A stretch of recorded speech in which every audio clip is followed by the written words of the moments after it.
Hi. Right now, as you're watching this video, 537 million people around the world are living with diabetes. And what's even more concerning, over 1 billion people have already developed prediabetes and don't even know it yet. You probably recognize this story. You get some blood work done, and your doctor confirms prediabetes, insulin resistance, or in the worst case, type 2 diabetes. And then comes the verdict. Cut out bread. Forget about rice, potatoes. Don't even think about it. But let's slow down for a moment. These are foods that show up on American tables every single day. The warm toast at breakfast, rice and beans at lunch, mashed potatoes at dinner, that roasted garlic potato recipe your grandmother used to make on Sundays. How do you simply exile them from your life forever? The reality is, in the vast majority of cases, it simply isn't necessary to eliminate these foods entirely. The real problem isn't bread, rice, or potatoes. The problem is not understanding how to soften the glycemic impact of these foods that are so deeply woven into American food culture. I'm Dr. Marcus Bennett, a physician with decades of clinical practice. Over the years, I've watched patients overload their pancreas, kidneys, and heart. And a large portion of that damage is completely preventable.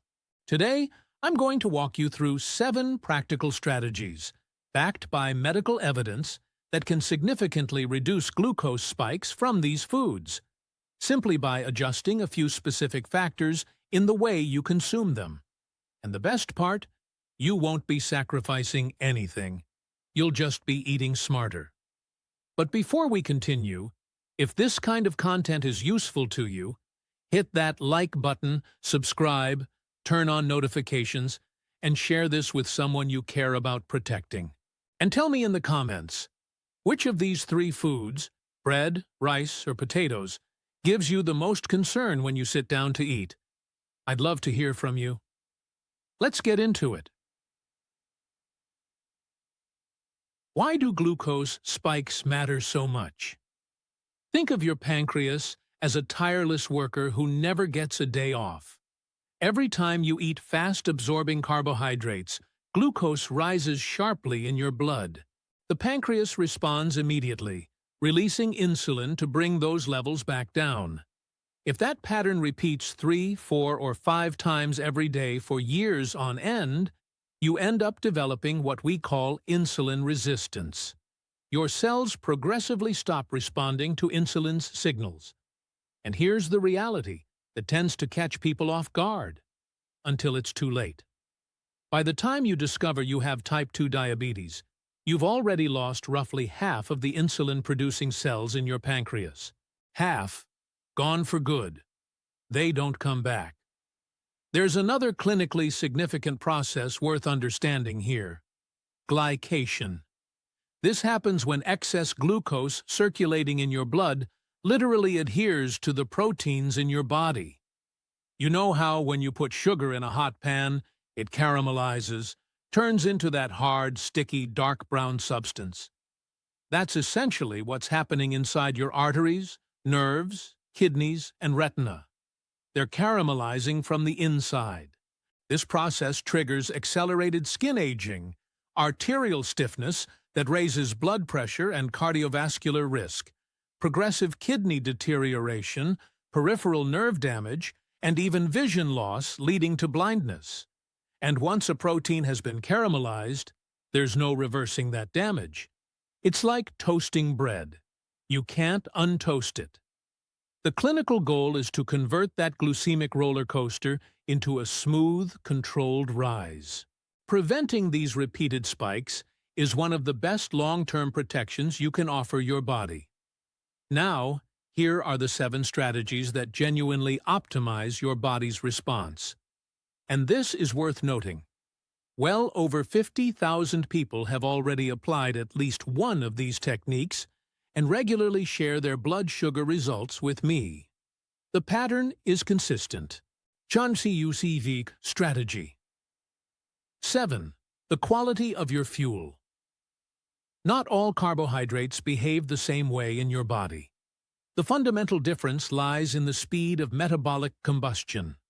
Think of a campfire. You have two types of material to feed that fire. The first type is like sawdust or dry straw. These represent ultra-processed carbohydrates. White sandwich bread, refined flour, instant mashed potato powder. Throw them on the fire and you get a giant, explosive, nearly instantaneous burst. Burns everything in seconds, then goes out. That's your violent glucose spike. The second type is like thick, dense hardwood logs. These represent whole-grain carbohydrates, bread with visible grains and dense texture, large flake traditional oats, whole-grain brown rice. They burn slowly, steadily, and in a controlled manner. They release energy gradually over several hours. That produces stable, predictable glucose levels. The clinical principle here is straightforward. Whenever it's practical, choose solid hardwood, not kindling that burns out instantly. Replace soft, fluffy white bread with dense whole-grain bread with visible seeds and cereals. Swap polished white rice for brown rice or parboiled rice. Stop using powdered instant mashed potatoes. Instead, use whole potatoes cooked with their skin on. Replace refined white flour with traditional large flake rolled oats. And this is worth mentioning. If you eat reasonably well but still struggle with chronic constipation, the fiber in these whole-grain carbohydrates tends to be your most effective and sustainable natural remedy. They don't just manage glucose effectively. They also deeply cleanse the intestinal environment and feed the beneficial bacteria living there, strengthening your entire digestive system. Diabetics strategy. 6. The biological clock that's working against you. This is the mistake I see most consistently in clinical practice. People choose their foods well, quality whole-grain carbohydrates, but they eat them at the wrong time of day. The human body has a sophisticated internal clock, the circadian rhythm, that fundamentally alters its capacity to process glucose across different hours of the day. Metabolic studies have demonstrated something that initially seems almost impossible. The exact same plate of rice and chicken eaten at noon produces a moderate, manageable glucose spike. That identical plate consumed at 10 p.m. generates a significantly higher spike, up to double in some cases. Same food, same portion, completely opposite metabolic outcomes. Why does this happen? In the evening, melatonin, the sleep-regulating hormone, begins rising naturally in your body around 9 p.m. Melatonin actively suppresses insulin release from your pancreas. The inevitable result is that the same meal produces a much steeper spike because there's simply less circulating insulin available to manage that glucose load. It makes complete sense from an evolutionary standpoint. Your body is preparing for its rest period. It doesn't need to process as much energy, so it naturally dials back insulin production during those hours. The principle I've observed holds steady over years of practice. Your last meal of the day, especially if it contains significant amounts of carbohydrates, should be consumed at least 3 full hours before you go to bed. That generous late-night bowl of pasta or family pizza at 11 p.m. is forcing your pancreas into a completely avoidable metabolic crisis. Strategy 5. The protective acid, vinegar, and lemon aren't just condiments to add flavor to your meals. They're genuine biochemical tools against uncontrolled glucose spikes.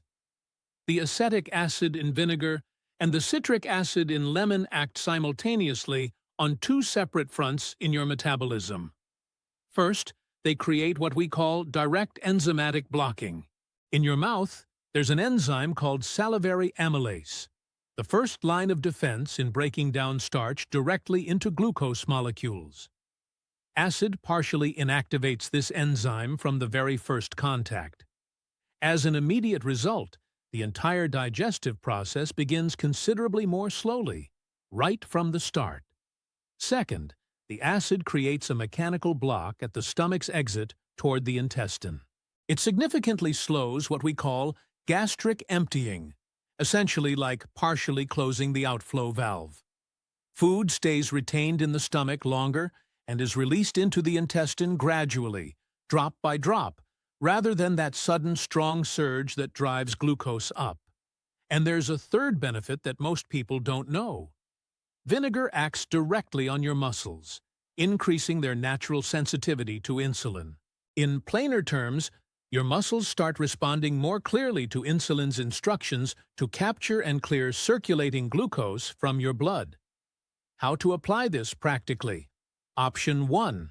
1 tablespoon of vinegar, any variety, apple cider vinegar is particularly effective, diluted in a full glass of water, consumed 15 to 30 minutes before your main meal. Option 2. The simplest of all, season your salad generously with quality vinegar and extra virgin olive oil, or squeeze fresh lemon abundantly over your prepared foods. Option 3. For the more adventurous, accompany your meals with pickles, fermented sauerkraut, or any fermented acidic preparation you enjoy. Strategie. Strategy 4. Never eat naked carbohydrates. The critical error, the one that keeps showing up time and again, is eating carbohydrates in isolation, alone. This pattern is responsible for a large share of the uncontrolled glucose spikes I see in the clinic. Think of a carbohydrate, crusty bread, white rice, boiled potato, as a Formula One car, fully loaded, ready to launch at 200 miles per hour directly into your bloodstream with no speed control whatsoever. You need speed bumps, traffic controls, and stop signs on that metabolic road to slow this race down. What are the best speed reducers? Quality proteins, lean red meat, skinless chicken, fresh fish, whole eggs, natural cheeses, healthy beneficial fats, extra virgin olive oil, creamy avocado, mixed nuts, real butter, and abundant vegetable fiber from fresh salads, leafy greens, and all kinds of vegetables. When you strategically combine proteins, healthy fats, and vegetable fiber alongside your carbohydrates, the fiber literally creates a kind of protective net inside the stomach that physically traps food. The protein stimulates the release of specific hormones that increase cellular insulin sensitivity, and the fat dramatically slows the entire process of gastric emptying into the intestine. Instead of that aggressive, sharp spike, you get a slow, gradual, controlled flow of glucose entering your bloodstream. Practical guide for immediate application. Eating bread at breakfast. Always pair it with creamy scrambled eggs and generous slices of avocado. Having rice at lunch? Mix it consistently with beans and accompany it with quality meat and sautéed vegetables. Preparing potatoes? Cook them whole with their skin on and mix them with generous olive oil and canned sardines or tuna. Enjoying pasta occasionally? Make a robust sauce with lean ground meat, add grated parmesan, and have a large green salad before the main dish. Always dress your carbohydrates properly. Never let them leave your kitchen naked and unprotected. Sededitor Tortwine. Your strategy 3. Order transforms everything, get ready. This one will change the way you eat, especially when you go out to restaurants. The specific order in which you consume different foods during the same meal dramatically alters your resulting glucose spike. This isn't theory. It's clinical observation, repeated thousands of times. A team of metabolic researchers conducted a controlled experiment using real-time continuous glucose monitors. They gave participants the exact same plate of food, but asked them to eat it following different sequences. Those who ate the carbohydrates first produced a high, aggressive glucose spike, like an uncontrolled roller coaster. Those who consumed those same carbohydrates last produced a glucose spike up to 50% lower. Same meal, different order. Completely opposite metabolic outcomes. Why does this work? When you eat vegetable fiber first, fresh salad, cooked vegetables, it literally coats the walls of the stomach and intestines protectively, forming a defensive net. When glucose finally arrives afterward, it gets trapped and slowed by this pre-formed protective layer. Intestinal absorption becomes gradual, controlled. It's like placing a thick sponge at the bottom of a sink before you turn the tap on full blast. The water doesn't slam the bottom directly. It gets absorbed gradually. Practical strategy for restaurants. The bread basket arrives at the table. Leave it alone for now. Resist the initial temptation. Order a large green salad as your starter, and finish it completely before touching anything else. When your main plate arrives, eat the protein first, meat, chicken, or fish, and the accompanying vegetables. Only after you've nearly finished those portions do you reach for the rice, potatoes, or bread that was waiting. Will your friends or family find this a little unusual? Possibly, but your pancreas will be grateful for it for decades to come. Strategy 2. The muscle that captures glucose. Had that generous family pasta on Sunday? The best metabolic dessert you can give your body is immediate movement. A light, relaxed walk of 10 to 20 minutes, ideally starting about 30 minutes after finishing your meal, produces measurable and consistent results. It doesn't have to be running. It can simply be walking around the block, going up and down a flight of stairs a few times, dancing in your living room to your favorite music, washing dishes with energy and broad movements, or actively playing with your dog in the yard. Any physical activity that leaves you slightly breathless and activates the large muscles of your body. Here's the part that looks almost like magic, but it's solid, established muscle physiology.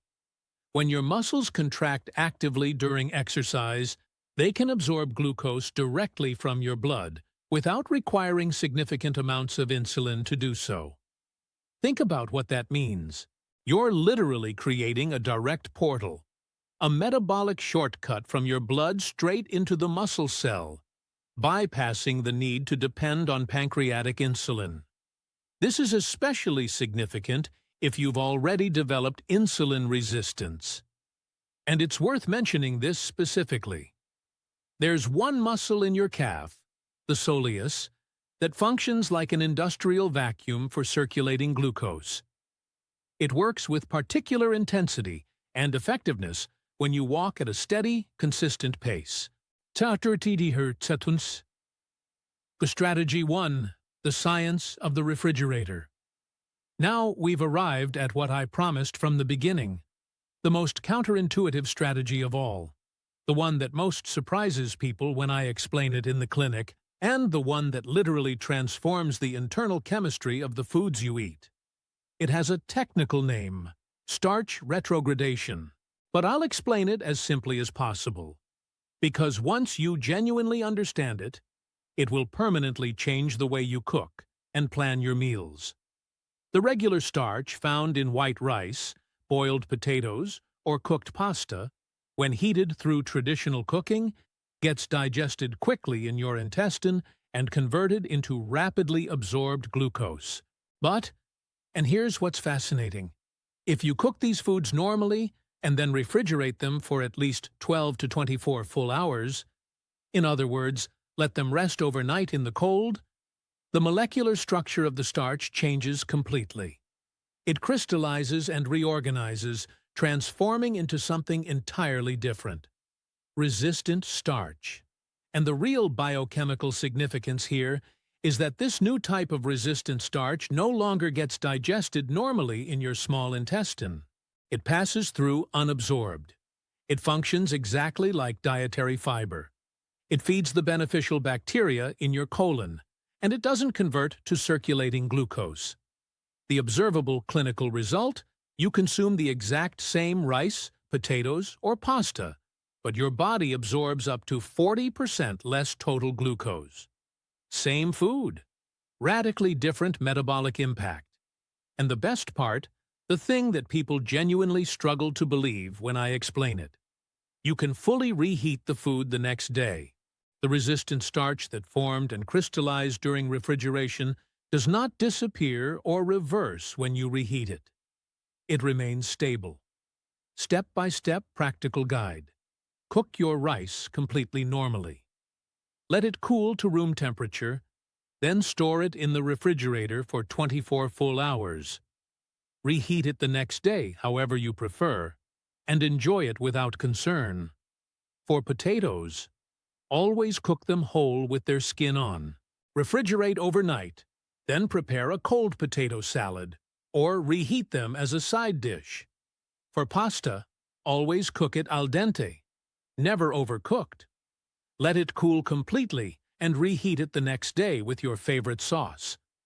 Planning ahead becomes your greatest ally. Cook your rice or potatoes for the entire week on Sunday afternoon. You'll be actively protecting your metabolic health while saving valuable time throughout the week. Pati kuras na picture yourself 3 months from now. Blood sugar levels well controlled. Your pancreas finally resting and recovering. No irrational fear around eating. Genuinely enjoying the foods you love, without your body caramelizing from the inside. This isn't painful sacrifice. This is medical intelligence applied to everyday life. Now it's on you to use your head to meaningfully improve your health and your future. If this video was useful to you, hit like and share it so more people can have access to this knowledge. Which of these 7 strategies are you going to start with today? Leave it in the comments below. And for your next step, I'd recommend 2 specific resources. A full video on the 10 warning signs that your pancreas is slowly failing, and our complete playlist on diabetes and metabolic control. I'm Dr. Marcus Bennett. Remember to subscribe so you don't miss what's coming next. Thank you for your time. I'll see you in the next one.